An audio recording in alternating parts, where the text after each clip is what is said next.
Welcome to our news and thank you for joining us. I'm Natalia Hall. The Princess Margaret Hospital is still facing severe overcrowding issues and is hoping to relieve some of the pressure by transferring more than 50 of its patients to Doctors Hospital West to allow for some much-needed repairs on the aging Shirley Street facility. Berthany McDermott reports. Nothing okay. We are bursting at the seams. Overcrowding at the Princess Margaret Hospital during the COVID-19 pandemic remains a challenge. Public Hospitals Authority Managing Director Dr. Arbonette Roll says they are still challenged with providing beds for patients needing surgery. To address the issue, the Public Hospitals Authority entered an agreement with Doctors Hospital to outsource patients to the Blake Road facility for 14 weeks. In order for us to deal with the backlog of patients who have been scheduled for surgery, not the emergency cases, then we have to avail ourselves of beds to be able to accommodate them. And so this move actually helps us to move forward with the backlog of those surgical patients as well. The move, she says, will also help to decompress PMH's emergency room in hopes of providing better care to patients there. Every day, the emergency room can have up to 32 admissions that are waiting to go on the ward, but we have no beds. We are just waiting for patients to be discharged. And the quality of care provided to the patients while they are waiting in the emergency room is not the quality of care that we should render to any of our clients. The agreement allows for 51 patients to be cared for at Doctors Hospital West. On Sunday, Health and Wellness Minister Dr. Michael Darville said this will cost the government $2.5 million. It will also allow PMH to carry out some much-needed repairs. So we're repairing that medical block to be able to accommodate the 51 patients, which also has the ability to provide some isolation. And then we're also going to do some repairs on the female surgical area in the bathrooms, and that's all of the plumbing. And so we can't do that in a live environment with patients. Reporting for Our News, I'm Berthany McDermott. Thanks, Berthany. Meanwhile, Public Hospitals Authority Managing Director Dr. Arbonette Roll says negotiations with the BPSU for an industrial agreement are going well. Roll says that there's been no issue. However, when asked when she hopes to finalize the agreement, she said she's hopeful employees will be seeing a signing shortly. BPSU negotiations have been going well. We're just waiting on 1 or 2 points to be finalized, but we've had no issues with the negotiations. And we're very hopeful that we'll be able to sign soon, and those members will be able to reap some of the benefits under that industrial agreement. And speaking of the BPSU, we are following the latest developments in the Bahamas Public Services Union threat of industrial action. What we know so far is that services at the Public Hospital Authority, Airport Authority, and Social Services could see a disruption in service in coming days. Berthany McDermott is following the potential unrest and joins us now from the BPSU headquarters on East Street. That's right, Natalia. We're still standing here outside the BPSU's East Street headquarters where that meeting with BPSU members started literally just moments ago. However, that meeting was set to start at 6:30 this afternoon. Now, the meeting came about amid what Union President Kingsley Ferguson is calling stalled negotiations on the part of the government. This as he says the BPSU is ready to sign off on its finished industrial agreement. However, attempts to meet with the government to do just that has been unsuccessful. Ferguson telling us earlier today that the union is satisfied with what's inside that agreement, even though it's not what they wanted. Now, he noted specifically that he reached out to Public Services and Foreign Affairs Minister Fred Mitchell. However, he hasn't gotten a response. As a result, the union is now prepared to disrupt services at the various agencies where its members are employed to get a result to their issues. Again, that meeting just started moments ago, and we'll be standing here to bring you all of the details once that meeting wraps up, which includes what they will do moving forward to ensure that they get to sign that industrial agreement. But for now, reporting live from the BPSU headquarters on East Street South, I'm Berthany McDermott. Natalia. Thanks, Berthany. That's our Berthany McDermott reporting for us live at the BPSU headquarters on East Street. Well, a prisoner who walked walked out of the magistrate court complex in September, claimed that a policeman let him go. 25-year-old London Ramming denied escaping from lawful custody at his arraignment before Chief Magistrate Joanne Ferguson Pratt. Prosecutors allege that Ramming walked out of the South Street Magistrate Court complex around 5 p.m. on September 23rd after he'd been sentenced to 15 months imprisonment for violating his bail by cutting off his ankle monitor. He was captured on September 25th through Hampton Street. Ramming's arraignment had been deferred after his lawyer Bjorn Ferguson raised questions about his mental state. The arraignment took place after psychiatrists gave the all clear. According to Ramming, an officer whose name he cannot recall let him leave. His trial is set for February 9, 2023. Temperatures hanging around the mid-70s, bringing pleasant conditions outside the Our News studios tonight. Forecaster Ian McKenzie has the latest from the Weather Center. Good evening, Ian. Thanks, Natalia, and good evening, Bahamas. Currently outside our studios, we're under partly cloudy skies. Winds are out of the east-northeast at 15 miles per hour, with a feels-like temperature of 79 degrees. Taking a look at our satellite and radar at this time, a few clouds associated with that low-pressure system that's just east of the islands. This will stream a few spotty clouds across us, not much to talk about. Outside of that, high pressure will completely dominate the weather, and these two systems combined will generate some breezy conditions across us over the next several days. That's your first look at weather. Stay tuned. The extended weather is still to come. Still to come on Our News, the culture minister speaks up after Junkanoo ticket sales complaints over the weekend. He explains why you may want to get your tickets sooner rather than later.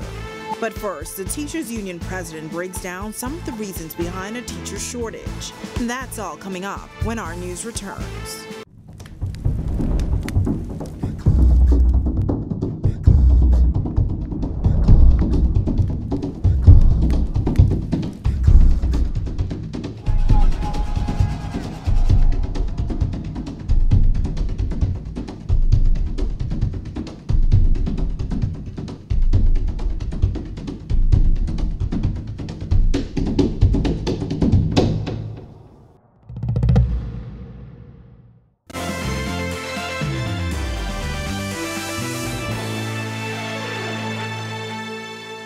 President of the Bahamas Union of Teachers, Belinda Wilson, not mincing words when it comes to the country's teacher shortage. Jamila Mizik reports.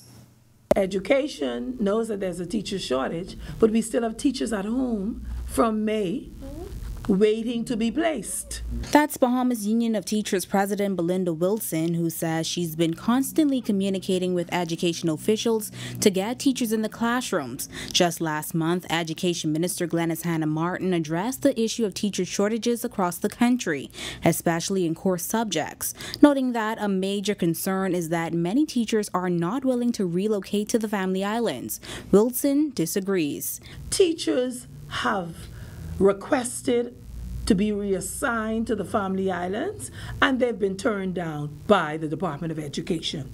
Furthermore, why would you want to go to the Family Island when, as I speak with you today, there are teachers who've been in the Family Island since August and they've not received $1 rent? So the landlord is sending voice notes to them saying, we need our money or you have to move. The BUT president says she believes that if the Department of Education improves on their service to teachers and incentivize them, they will be more open to relocating to the Family Islands. You're waiting 2 and 3 months to receive geographical posting allowance. When you get to the Family Island and you have to sleep on another teacher's floor because they did not provide temporary housing for you. Tell me, if anyone is going to leave their home after they've spent 4 years educating themselves to go to a Family Island to be treated as a second-class citizen? Reporting for Our News, I'm Jamila Mizik. Thanks, Jamila. While Youth, Sports and Culture Minister Mario Boleg addressing complaints from some members of the public about ticket sales for this season's parades, tickets went on sale on Saturday via the Alive Events app, as well as the Alive Cable Beach and Harbor Bay stores, but not without some hiccups. Boleg also shared the number of tickets sold up to the end of the day on Monday, warning that they could soon possibly sell out. I was told after the first hour of the launch on Saturday that 1,000 tickets was already sold. I was told upwards to yesterday more than 4,000 tickets had already been sold. And most of those persons would have done this online, and so they were quicker to the draw. Unfortunately, some Bahamians will not be able to purchase tickets because they would be sold out. It's now time for tonight's Financial Market Minute, brought to you by RF, your local investment bank.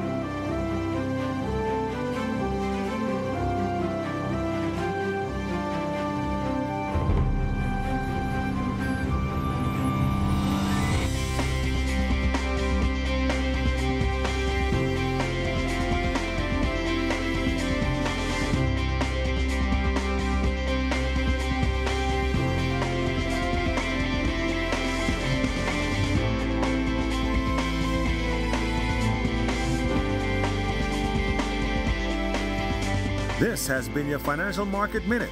To explore the best performing mutual funds in the Bahamas, visit our website at www.rfgroup.com. When our news comes back from the break, police explain how you can stay vigilant and safe this holiday season.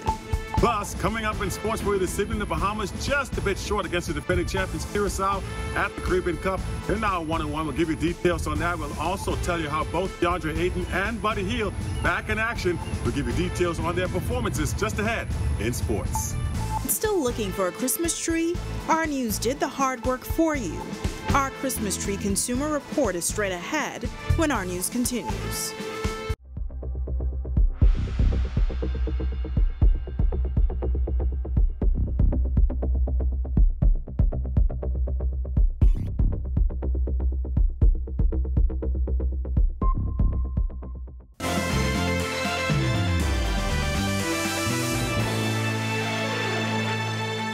This is Our News. Welcome back. Be vigilant is the key message from the police this holiday season.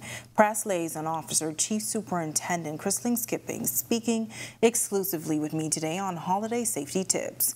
She also addressed a shocking crime where two men were driving to the airport and were allegedly robbed at gunpoint from people posing as police officers. Now, to watch that story tonight, visit ournews.bs, and you can also check that story out on the Our News Bahamas Facebook page.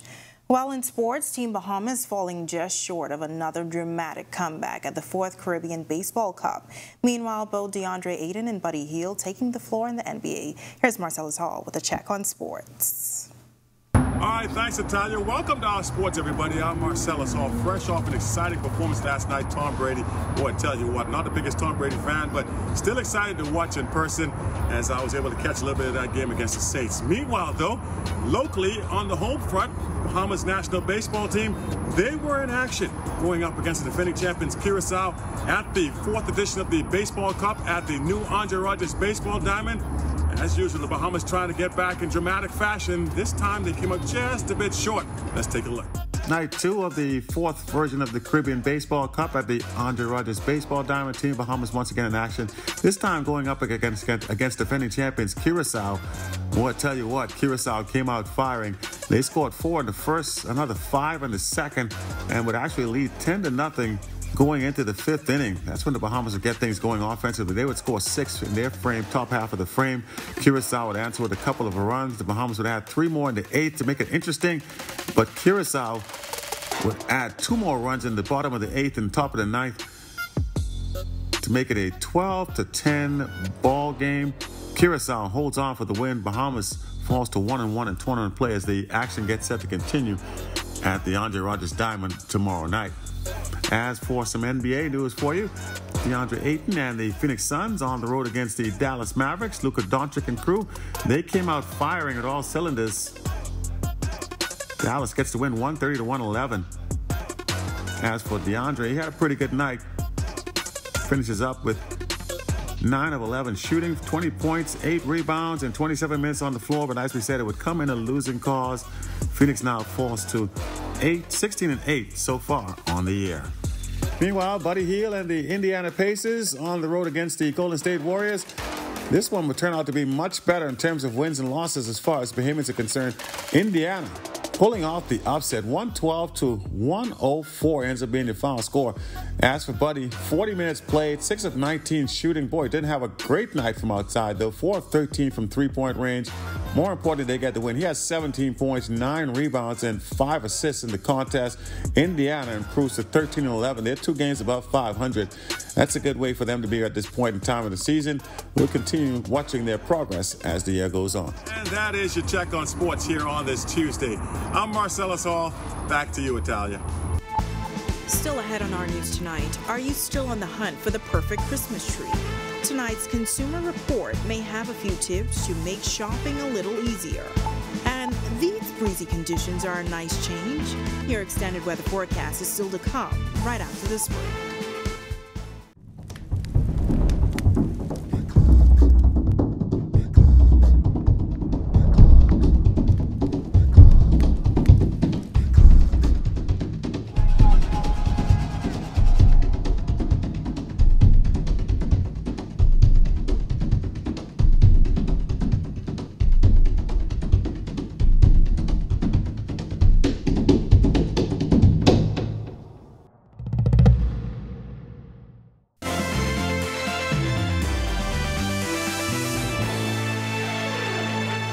Welcome back to our news. We're looking forward to sunny skies and pleasant conditions this week. Forecaster Ian McKenzie is back in the Weather Center with your extended outlook. Ian? Thanks, Italia, and welcome back, everyone. Here's a look at our final forecast for this evening.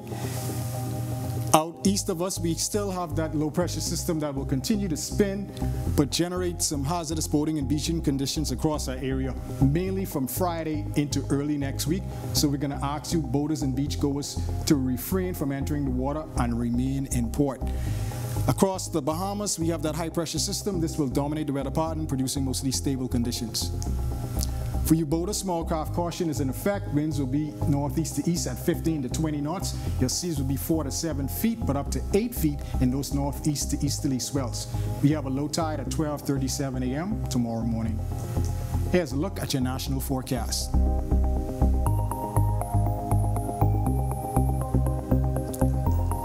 Your extended forecast, we expect high pressure to dominate the weather pattern into early next week, producing mostly stable conditions.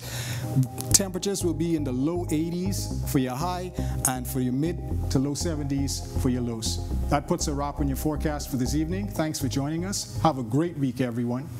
All right, thanks so much, Ian. While the holiday season is in full swing, and for many people that means finding the perfect Christmas tree. But what does it take to make the perfect pick? Our news intern Joshua Williams stopped by a local Christmas tree lot to find out.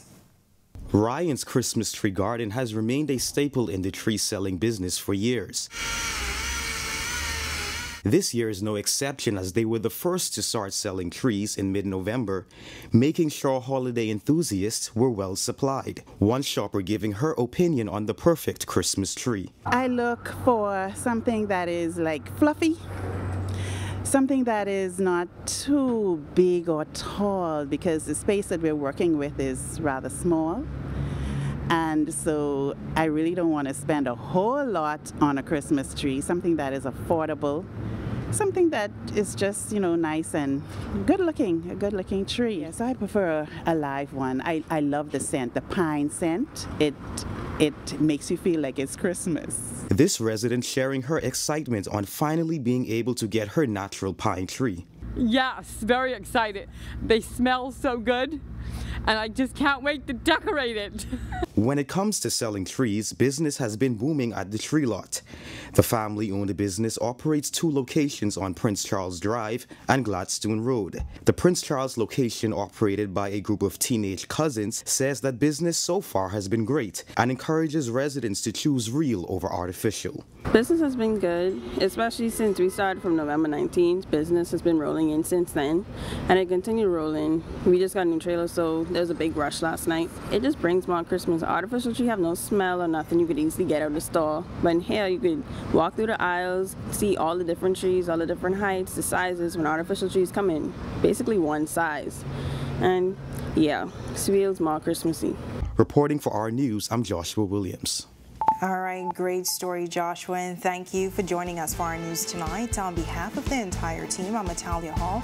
We'll see you tomorrow night. Have a great evening.